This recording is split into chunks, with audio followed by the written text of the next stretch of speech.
नमस्कार साथियों।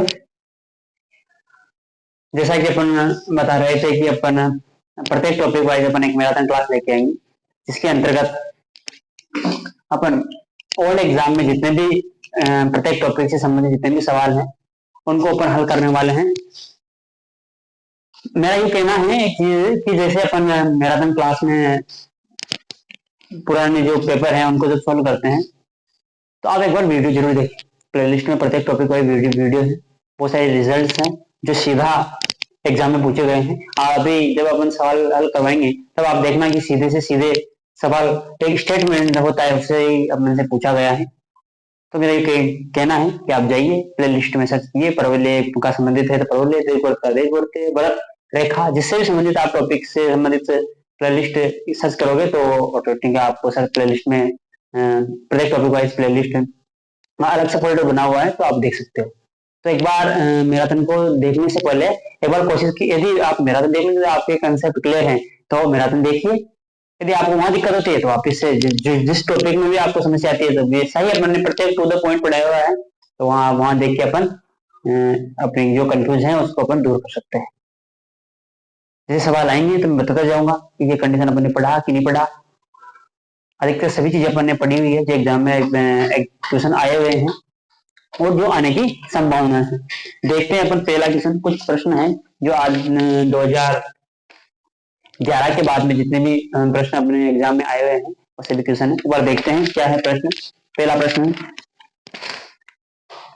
पहला प्रश्न है जो आरपीएससी 2011 में फर्स्ट ग्रेड में पूछा गया है। दो प्रश्न पूछे गए हैं, जैसे संबंधित में बता दो आपको। दो परवलय के समीकरण दे रखे हैं, मैराथन क्लास है अपनी, ये परवलय के दो समीकरण दे रखे हैं, उसमें से एक को अपन हल करवाएंगे और एक को आप करोगे। वाई स्क्वायर बराबर 4x प्लस 4y, दोनों सवाल आए हुए हैं आरपीएससी के अंदर, 4y माइनस 4x करके। दोनों अलग अलग सवाल और अलग अलग बारी सवाल आए हुए हैं, इसमें से अपन एक सवाल को करने जा रहे हैं। इसके अंतर्गत उन्होंने नाभि पूछा है एक के अंतर्गत, एक के अंदर शेष पूछा है। अपन दोनों के लिए नाभि का मान भी निकालेंगे और शेष का मान भी निकालेंगे। यदि परवलय का समीकरण ये आपको दे दिया जाए तो नाभि भी निकालेंगे और उसके लिए क्या निकालेंगे, शेष भी निकालेंगे। जिस शब्दावली का अपन ने प्रयोग किया है उसी शब्दावली का प्रयोग करते हुए अपन ऐसा करने वाले हैं। देखते हैं, मैं इस वाले या फिर ये वाला कोई सा भी एक ले लेते हैं जिसके आधार पर अपन सवाल को करने वाले हैं। जैसे पहले इसमें कर ले ली मैंने, वाई स्क्वायर बराबर 4x प्लस 4y। क्या करेंगे, इसको स्टैंडर्ड परवलय के रूप में बनाएंगे। तो स्टैंडर्ड परवलय के रूप में बनाएंगे मतलब स्टैंडर्ड परवलय कैसा होगा, y बराबर 4x टाइप का ये बन सकता है। तो इस टाइप में इसको परवलय के समीकरण को अपन बनाएंगे और वहां से जो शब्दावली का प्रयोग करके नाभि और शेष के लिए जो शब्दावली का प्रयोग किया था वहां से अपन नाभि और शेष के दिशा निकालेंगे। वाई स्क्वायर, y के गुणांक y को वाई स्क्वायर की तरफ ले जाते हैं बराबर 4x। यहां मैं द्विघात समीकरण बनाना चाहूंगा तो Y square minus 4y plus 4 इधर जोड़ूंगा तो 4 इधर भी जोड़ना। दोनों तरफ मैंने 4 जोड़ दिया तो यहां से क्या बना, y माइनस 2 का होल स्क्वायर बराबर 4x प्लस 4। यहां से मैं क्या करता हूँ, 4 भी कॉमन ले लेता हूँ तो x प्लस 1। तो यदि मैं y माइनस 2 को कैपिटल y मान लो और x प्लस 1 को कैपिटल x मान लो तो मेरा ये परवलय का जो समीकरण बना वो इस टाइप का आ गया। और मैंने क्या कहा था वहां a क्या होता है, फिर वापस वही बात करेंगे। a क्या होता है, a का मतलब होता है कि a घातीय चर के गुणांक में 4 का भाग देने पर हमको a प्राप्त होगा। a घातीय चर क्या है, x का गुणांक 4 और 4 में 4 का भाग देंगे तो 1 प्राप्त हो गया। अब देखेंगे कि उसके लिए शेष क्या होता है और नाभि क्या होता है। मैंने क्या कहा, असली रूप तो कैपिटल X और कैपिटल Y का असली रूप y माइनस 2 है, x प्लस 1 है। अब यहां जैसे ही अपन मान निकालेंगे तो शेष क्या होता है, शेष के लिए देखते हैं। शेष हमेशा होता है 0,0, लेकिन ये 0,0 कैपिटल X और कैपिटल Y के लिए है, जबकि कैपिटल Y और कैपिटल X का असली चेहरा क्या है, X का असली चेहरा है x प्लस 1 बराबर 0 और Y का असली चेहरा है y माइनस 2 बराबर 0। तो यहां से x का मान मुझे माइनस 1 मिला और y का मान 2 मिला, तो ये मेरा शीर्ष का निर्देशांक प्राप्त हो गई। ये मेरे शीर्ष के निर्देशांक हैं। ऐसे ही मेरी जो नाभि है, नाभि क्या होती थी 1,0 क्या होती ए कोमा जीरो, ए कोमा जीरो का मतलब क्या, एक्स और वाई का निशान, ये भी वो क्या है एक्स और वाई के बराबर है, एक्स और कैपिटल वाई के बराबर है। ए का मान यहाँ क्या दे रखा है, देखो जो मान अपन को यहाँ दे रखा है वही निकालें। ए का मान अपन को दिया है ए कोमा जीरो, इस टाइप का है। जबकि एक्स और वाई का असली रूप क्या है, एक्स और वाई का असली रूप क्या है, एक्स का है एक्स प्लस वन बराबर एक कोमा y माइनस टू बराबर जीरो। तो यहां से मुझे जो x का मान मिला वो जीरो मिला है और y का मान मिला है वो दो। तो मेरे पास जो नाभि के निर्देशांक हो गए वो 0,2 प्राप्त है। तो ये सवाल अपन से फर्स्ट ग्रेड 2011 में पूछे गए। क्या किया, कुछ नहीं किया, जैसे जैसे कहेगा वो मैंने कहा था कि ये शब्दावली का प्रयोग अपन कर चुके हैं। यदि आपने वीडियो नहीं देखी प्रयोग में जाइए, प्रयोग का पहला दूसरा तीसरा वीडियो देखिए, उसको उसमें लगातार अपने सवाल भी इस माध्यम से किए हुए हैं। जिस शब्दावली का अपने प्रयोग करके के सारी प्रयोग अपन को मिल जाए तो अपन को यही शब्दावली का प्रयोग करना है। एक का मान निकालेंगे, एक घात एक के गुणांक में 4 का भाग देंगे, एक का मान आ जाएगा। शेष हमेशा 0,0 होता है, लेकिन यहाँ स्टैंडर्ड रूप में y और x लिख दिया तो x और y का असली चेहरा y माइनस टू और x प्लस वन। असली चेहरे को सामने लाएंगे, असली चेहरे को जैसे अपने सामने लाया तो अपन को शेष का मान -1,2 और नाभि का मान 0,2 प्राप्त हो गया। ऐसे सवाल है, दो सवाल है, एक सवाल ये आप पर यह है आरपीएससी फर्स्ट ग्रेड 2011 के सर्टिफिकेट प्रश्न आया हुआ है। अगला प्रश्न देखते हैं, अब एक बार उतारिए इसको। अगला प्रश्न, ये पीडीएफ के माध्यम से मैं ये के सवाल लिखे हुए पिछले एग्जाम के, ये मैं आपको उपलब्ध करा दूंगा। कुछ रिजल्ट है जिसको अपन वापस से हल नहीं करेंगे, लेकिन मैं आपको बता दूंगा ये रिजल्ट अपन ने हल करवाया हुआ है, तो वहां से सवाल पूछे गए। दूसरा प्रश्न, सवाल है अपना परवलय का बोल देता हूं। परवलय वाई स्क्वायर बराबर 4x के बिंदु, एक परवलय दे रखा है वाई स्क्वायर बराबर 4x टाइप का परवलय है कि कोई एक बिंदु है a,2a से पर मतलब परवलय वाई स्क्वायर बराबर 4ax के बिंदु a,2a पर खींचा गया अभिलंब पुनः a स्क्वायर 2at पर मिलता है तो t का मान पूछ रहा है। मतलब कुल मिला के एक बार चित्र से समझ लेते हैं क्या कह रहा है। वह इस प्रकार का ये परवलय है, एक घात के चर की तरफ ये खुलता है तो मैंने x की तरफ खोल दिया। तो ये कह रहा है कि यहाँ कोई एक बिंदु है a,2 है, इस पर से अपन ने कोई एक अभिलंब खींचा है, क्या खींचा है, एक अभिलंब खींचा है और वापस परवलय को बिंदु एक किस पे मिल रहा है at स्क्वायर 2at पे मिल रहा है।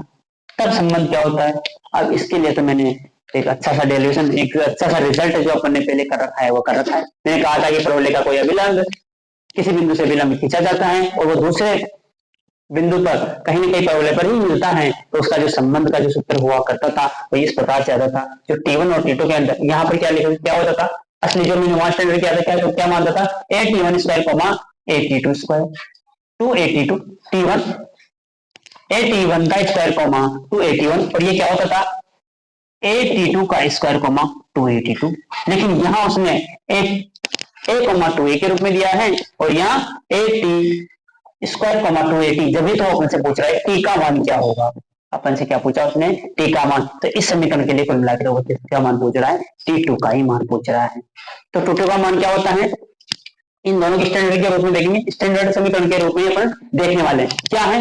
मैंने कहा था कि जब कोई किसी बिंदु पर अभिलंब खींचा जाए और अभिलंब वापस कहीं न कहीं किसी परवलय पर भी वापस मिल जाए तो उसके अंदर जो संबंध अपने पास आया था वो आया था T2 बराबर -T1 2/T1, ये समझ आया था। एक बार आप उठा के प्ले लिस्ट में जाइए और वीडियो को देखिए किस प्रकार से अपन ने प्राप्त किया था।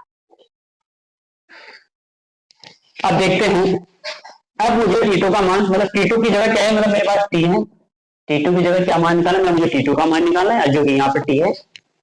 T2 का मान कब है, यदि मुझे T1 का मान मिल जाए, यदि मुझे T1 का मान निकल जाए तो मैं आराम से T2 का मान निकाल सकता हूँ। इन दोनों की तुलना करते हैं। तुलना की क्या किया, a_t1 का स्क्वायर a और 2a_t1 बराबर 2 है। देखो 2a से 2a कट गया तो T1 बराबर क्या हो गया, यहाँ से T1 का मान +-1, तो मुझे दोनों में जो कॉमन मान है तो T1 का मान क्या मिला, T1 का मान मुझे मिल गया तो मैं T2 का मान निकाल सकता हूँ। मान रखो जैसे मैंने मान रखा -2 और ये माइनस का प्लस का 1, तो यहाँ से जो मुझे यहाँ से मुझे जो T2 का मान मिला वो क्या मिला, माइनस के 3। देखो यहाँ से जो मुझे T2 का मान मिला, जो T2 का मान होगा वो माइनस के 3 प्राप्त हुआ, जबकि वास्तव में T2 का मान क्या है, यहाँ T2 को ही T कह रहे हैं, T2 को ही T कह रहे हैं, तो उसका मान क्या होगा, T का मान क्या प्राप्त हो गया आपको, -3। ये रिजल्ट अपन ने प्रूव करवाया हुआ है, एक बार जाके अपन इसको देख सकते हैं। कुछ नहीं कहा, सवाल है ये आरपीएससी परीक्षा फर्स्ट ग्रेड और सेकंड ग्रेड में दोनों के अंदर आया हुआ है। आरपीएससी फर्स्ट ग्रेड 2022 के अंदर ही सवाल आया हुआ है, और RPSC first grade 2013 second grade के अंदर 2022 में अभी हाल ही में आया हुआ है, और 2013 के अंदर ये फर्स्ट ग्रेड में भी सवाल आया हुआ है। फर्स्ट ग्रेड में तो स्टैंडर्ड रूप में पूछा है, और ये सेकंड ग्रेड में जो पूछा हुआ है वो इस प्रकार से पूछा है, सी का मान कितना रहेगा, माइनस का 3 प्राप्त होता है। ठीक है, सवाल को बोल देता हूँ। पहले y स्क्वायर बराबर 4ax के बिंदु a, 2 पर खींचा गया विलंब पुनः at स्क्वायर, 280 पर मिलता है, तो t का मान अपन ने देखा। अगला देखते हैं, एक बार जाइए रिजल्ट को देखिए, आपको चीजें समझ में आ जाएगी, वो आसानी से ऐसे समझ में आ ही रही होगी। ये संबंध अपन ने प्रूव किया है, हमने कोशिश की, ये भी कहा कि यदि आप लॉजिकल इनको याद रख सकते हो। देखो अगला प्रश्न है, ये भी रिजल्ट ही है, एक रिजल्ट, ये भी रिजल्ट अपन से पूछा था, क्या था, परवले y स्क्वायर 4ax के बिंदु T1 तथा T2 पर खींचे अभिलंब, T1 तथा T2 पर खींचे अभिलंब पुनः परवलय पर मिलते हैं तो संबंध।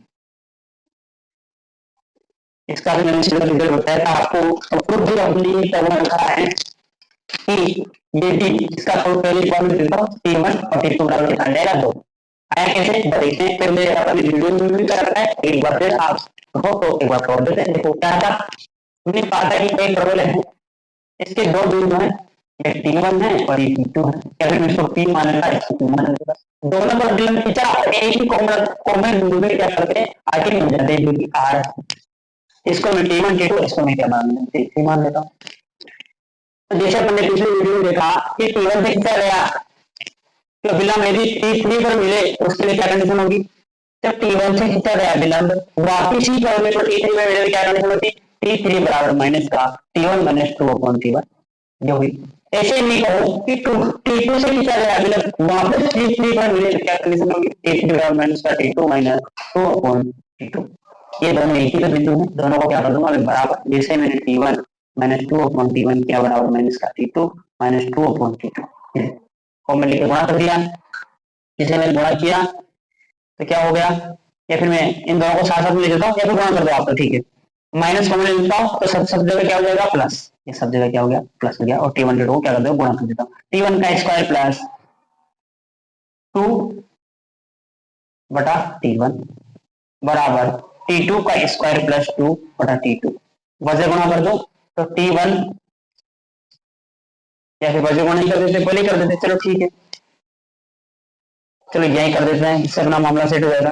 T1 और T2 को इस समीकरण से पूरी से वहां पर क्या कर देते हैं गुणा, T1 T2 से गुणा किया तो T1 का square T2 plus T1 T2 से गुणा किया तो T2 T2, यहाँ देखा तो T2 का स्क्वायर T1 और यहाँ क्या आ जाएगा 2T1, यहाँ से जो कट रहा है इसको काट देंगे, कॉमन आ रहा है उसको रख देंगे। देखो जैसे मैंने इसको इधर एक तरफ लिया तो T1 और T2 को क्या ले लूं मैं कॉमन ले लूं, तो क्या बचा मुझे T1 माइनस T2 बराबर, इसको उधर भेजा तो 2 कॉमन लिया तो क्या बच गया T1 T2, ये T1 से T2 कट गया और T1 T2 बराबर कितना गया 2, T1 और T2 बराबर क्या प्राप्त हो गया मुझे 2 प्राप्त हो गया।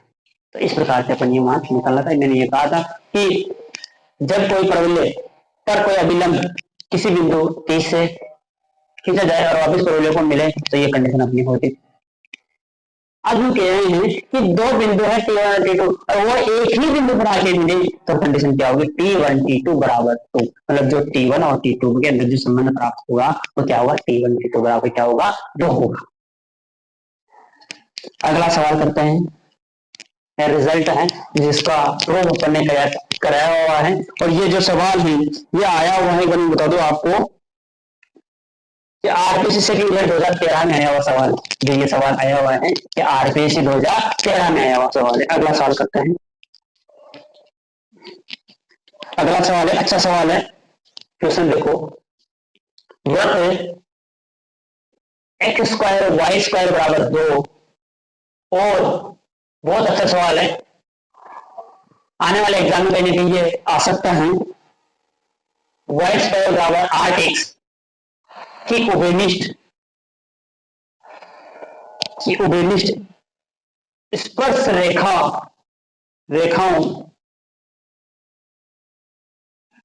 रेखाओं का समीकरण क्या है? ऑप्शन दिया थे वो सर, ऑप्शन से बता दूं, अपन सॉल्व करके देखिए क्या है। ऑप्शन से भी अपन कर सकते हैं, बहुत सारे सवालों को लिखने नहीं होता, एक तरीका है, एक पैटर्न है, उससे अपन इसको करने की कोशिश करते हैं। और क्या है कि एक वृत्त है जिसका कहते हैं 0,0 है, परवलय वाई स्क्वायर बराबर 8x की उभयनिष्ठ, इन दोनों से मतलब क्या है, इस प्रकार का कोई एक वृत्त है, यह वृत्त बना दूंगा, और यहां से कोई क्या है, परवलय, परवलय भी इस प्रकार का देखो, और ये क्या है 0,0, यहां से एक स्पर्श रेखा गुजरी है जो कि परवलय के लिए भी स्पर्श रेखा है और वृत्त के लिए भी क्या है, स्पर्श रेखा। देखो सबसे पहले विनोदेव हम क्या जानते हैं, परवलय की स्पर्श रेखा, परवलय की स्पर्श रेखा क्या होती थी, वो y बराबर mx plus a upon m, ये होती थी। किसके लिए वो होती थी, वाई स्क्वायर बराबर 4ax वाले, किसके लिए, वाई स्क्वायर 4ax परवलय के लिए स्पर्श रेखा होती थी। मतलब ये वाली जो स्पर्श रेखा है, ये मेरी स्पर्श रेखा है, इसके अंदर जो मान हमको दिया हुआ है उसको अपन इसमें पुट कर लेते हैं। देखो ए का मान क्या दिया हुआ है, ए का मान होता है एक घाटे चर के अंदर में जैसे 4 का भाग दूंगा, जैसे मैंने 4 का भाग दिया ए आ गया, तो इस जब इसके लिए अपन देखेंगे तो ए का मान कितना जाएगा, एक घाटे चर के अंदर जब जैसे ही 4 का मान दिया, ए भाग दिया, तो ए का मान आ गया 2, मतलब एक ही जगह का मान आ गया मुझे 2 बराबर 2/n बराबर, समीकरण नंबर 1। ये मुझे इस स्पर्श रेखा का क्या मिल गया, समीकरण मिल गया। अब क्योंकि ये स्पर्श रेखा इस वृत्त के लिए भी स्पर्श रेखा का काम कर रही है, इस वृत्त के लिए भी स्पर्श रेखा का काम कर रही है, तो एक चीज अपन ने इसके लिए जो स्पर्श रेखा का जो अपन ने संबंध देखा था वो आता था, स्पर्श जो स्पर्श होने का जो प्रतिबंध था वो क्या था, यह तो आप नॉर्मल से क्या, अब नॉर्मल देखते हैं, नॉर्मल में क्या था कि जो इसकी जो स्पर्श रेखा है उससे जो लंबवत दूरी होती है, स्पर्श रेखा पर जो ये लंबवत दूरी है जब उसको अपन केंद्र से मिलाते हैं तो वह त्रिज्या के बराबर होती है। तो एक बार देखते हैं वृत्त की त्रिज्या कितनी है, वृत्त की त्रिज्या यहाँ से वृत्त की त्रिज्या को दिख रही है √2, मतलब स्पर्श रेखा पर जब कोई केंद्र से जब लंब डालो तो ये मेरी त्रिज्या के बराबर होगी। तो मेरी ये रेखा है कि फिर उसी चीज का अपन प्रयोग कर लेंगे, किसी रेखा पर किसी बिंदु से लंब डाला जाए तो उस लंब की लंबाई निकालने का हमको पास क्या था, अपन क्या कर देते, इस रेखा के अंदर इन बिंदुओं को पुट कर देते, अरे बिंदु क्या है 0,0, इस बिंदु को जैसे ही पुट कर देते बटा √x के गुणांक का स्क्वायर प्लस y के गुणांक का स्क्वायर करते तो उससे निकालेंगे। देखो ये अपने लिए रेखा है, ये अपने लिए रेखा है जो कि वृत्त के लिए स्पर्श रेखा है, ये रेखा वृत्त के लिए भी स्पर्श रेखा है और परवलय के लिए स्पर्श रेखा का संबंध अपने दिखाई दिया था। देखो इसके लिए अब देखते हैं 0,0 से स्पर्शी एक पर लंब, अब उसकी लंबाई अपन देखें, लंबाई तो कितनी है √2 बराबर, ये मान है, एक तरफ ले देते हैं पूरे को और इसमें क्या पुट कर देते हैं, x1 और y1 का मान पुट कर देते हैं, x1 और y1 का मान पुट किया तो ये y तो 0 हो गया, ये x वाला पद भी 0 हो गया और माइनस का 2/n मिला यहाँ से, तो बटा √x के गुणांक का स्क्वायर प्लस y के गुणांक का स्क्वायर, x के गुणांक का स्क्वायर प्लस y के गुणांक का स्क्वायर, ये लिख दिया। आगे हल करते हैं इसको, जैसे अपन ने आगे हल किया तो √2 बराबर माइनस के 2/m, और यहां से क्या निकल के आया अपना अंडर रूट 1 + m²। जैसे जैसे ही इसका यदि मैं वर्ग कर दूं, इसका क्या कर दूं मैं वर्ग कर दूं, तो क्या मिलेगा मुझे 2 तो यहां से मिल गया, माइनस का तो प्लस हो जाएगा, माइनस अपॉन m²। अब मैं क्या 2 को इससे गुणा कर देता हूँ, 2 हो गया और इधर गुणा किया तो मेरे पास 1 + m² हो गया। इस 2 से तो 2 कट गया, m², ये 2 का 4 हो गया नहीं सॉरी, स्क्वायर किया तो 4 हो गया, तो कितनी बार हो गया 2 बार, तो m क्या मिल गया मुझे 1 + m² बराबर 1 + m² बराबर 2/m²। ये बराबर कब होगा, ये बराबर तभी होगा जब m का मान ±1 हो। यदि ढाल का मान ±1 हो, देखो जैसे ±1 किया तो 1 आएगा यहाँ से, तो 1 + 1 2 हो गया, 1 आएगा ±1 तो 1 ही आएगा, 1 2, तो मतलब मुझे m का मान यहाँ से ±1 प्राप्त हो गया।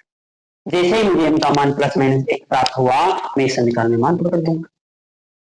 इस समीकरण में मान पुट किया तो मुझे स्पर्श रेखाओं का समीकरण तो चाहिए था, मुझे क्या चाहिए था स्पर्श रेखाओं का समीकरण। मेरे पास ढाल आ गई, बस बात यही थी, जैसे मैंने ढाल इसमें पुट किया, चलो मैं माइनस कर ले लेता हूँ, ये y वाले को पूरी चीज को मैं इधर ले लेता हूँ, क्या प्राप्त हो जाएगा मुझे mx, तो एक +-x, तो क्या लिख दूंगा +-1 है, तो मैं क्या लिख दूंगा इसमें +-x, y बराबर +-x +-2। जैसे मैंने y को इधर लिया तब भी क्या हो जाएगा y +-x, और क्या हो जाएगा +-2 बराबर 0। तो ये मुझे इस प्रश्न का क्या प्राप्त हो गया, समीकरण प्राप्त हो गया।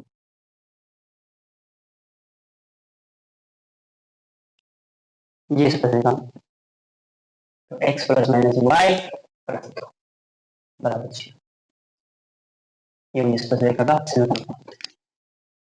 अब देखते हैं अगला प्रश्न। अच्छा प्रश्न से क्या क्या आपने एक बार रिवीजन करते हैं, इसका क्या करते हैं। एक व्रत है और एक परवलय है, जिसके कॉमन रूप से एक स्पर्शरेखा खींची जा रही है। सबसे पहले हमने परवलय का स्पर्शरेखा का समीकरण निकाल लिया, ये परवलय के लिए स्पर्शरेखा का समीकरण हो गया। ए का मान यहाँ से निकाल कर इसमें स्टेप पुट कर दिया। ये स्पर्शरेखा व्रत के लिए भी एक स्पर्शरेखा का समीकरण है, जिसके स्पर्श होने का संबंध क्या होता है, स्पर्श होने का संबंध यदि मैं निकालो तो वैसे तो अपन ने वहां मान निकाला C बराबर a√1 + m² आया था, और ए वहां वृत्त की त्रिज्या के रूप में काम कर रही थी।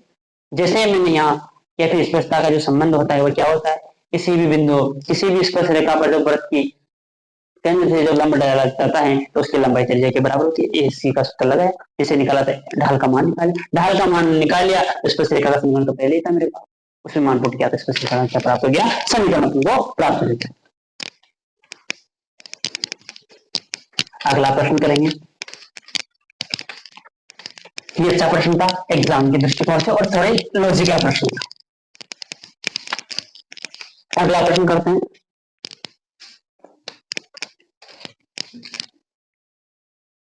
अगला प्रश्न दे रखा है, ये भी एक रिजल्ट का। क्या प्रश्न है, यदि किसी बिंदु से परवलय, क्या परवलय है,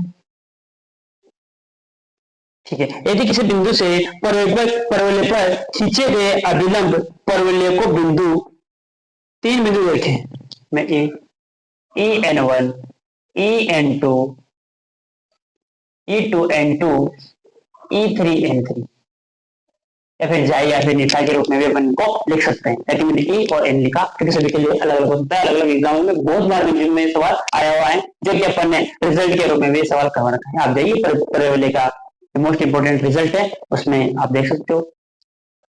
ये कह रहा है कि अभिलंब पर खींचे गए, यहाँ पर कई बाह्य बिंदु जिस पर अभिलंब परवलय पर खींचे जा रहे हैं और वह 3 बिंदुओं पर मिल रहा है, 3 बिंदु पर मिल रहा है, तो ये 3 बिंदु ये हैं पर मिलते हैं, तो कथन दे रखे हैं बहुत सारे, तो कथन अलग अलग दे रखे हैं। कथन क्या क्या दे रखे हैं, N1 + N2 + N3 बराबर 0 दे रखा है, एक दे रखा है E1 + E2 + E3 बराबर 0 दे रखा है, दोनों दे रखा है, बोथ या फिर नन, इस प्रकार के ऑप्शन दे रखे हैं।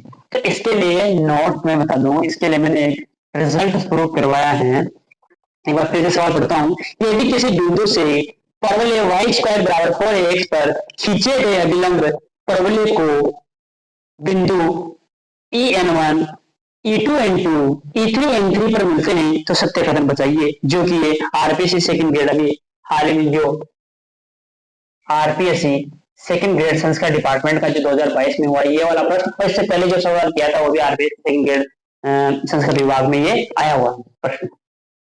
तो इसके लिए मैंने यूं कहा था, जब अपन अभिलंब के जब पाद बिंदु निकालते हैं, अभिलंब के जो पाद है, जैसे कोई परवलय पे है, कोई बाह्य बिंदु से अभिलंब डाल रहे, जैसे 3 बिंदुओं पर अपन ने क्या डाल दिया, अभिलंब डाल दिया, अभिलंब है। तो मैंने यूं बताया था वहां पे कि जो ढालों का जो बीजीय योग होता है ना, इनकी ढालों का जो बीजीय योग होता है वो कितना होता है, 0 होता है। जैसे ही मैंने ढालों का बीजीय योग शून्य किया था, तो मैंने पाद बिंदुओं के लिए भी ऐसा कहा था कि इसके जो पाद बिंदुओं की जो कोटि होती है, क्या ये नोट यही है